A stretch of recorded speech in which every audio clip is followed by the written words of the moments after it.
સુરત શહેરમાં અલથાણ પોલીસ સ્ટેશનના હદના વિસ્તારમાંથી ₹70,500ના એમડી ડ્રગ્સના મુદ્દામાલ સાથે એક ઇસમને સુરત શહેરની એસઓજી પોલીસે ઝડપી પાડ્યો। સુરત પોલીસ કમિશનર અનુપમસિંહ ગેહલોતના આદેશ મુજબ સમગ્ર સુરત શહેરમાંથી નાર્કોટિક્સની બદીને સંપૂર્ણ નેસ્ત નાબૂદ કરવા માટે સૂચના આપેલ। જે સૂચનાને આધારે નાર્કોટિક્સની બદીને સંપૂર્ણપણે નેસ્ત નાબૂદ કરવા માટે એસઓજીની ટીમે અલગ અલગ ટીમો બનાવીને નાર્કોટિક્સની પ્રવૃત્તિ કરતા ઇસમોને ઝડપી પાડવા માટે કાર્યવાહી કરવા માટે વોચ રાખેલ હતી।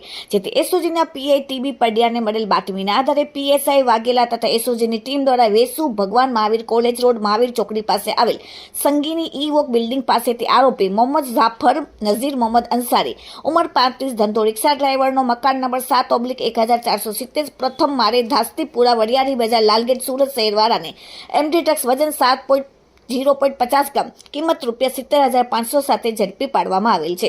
આ સાથે એસઓજી પોલીસે તેની પાસેથી એક મોબાઈલ ફોન કિંમત ₹10,000નો સુઝુકી કંપનીની બગમેન ગાડી ₹50,000ની એમડી ડ્રગ્સ 70,500નો થઈને કુલ કિંમત ₹1,30,500નો મુદ્દામાલ ઝડપીને આરોપીને આગળની કાર્યવાહી અલથાણ પોલીસ સ્ટેશનને સોંપવાની તજવીજ હાથ ધરવામાં આવેલ છે।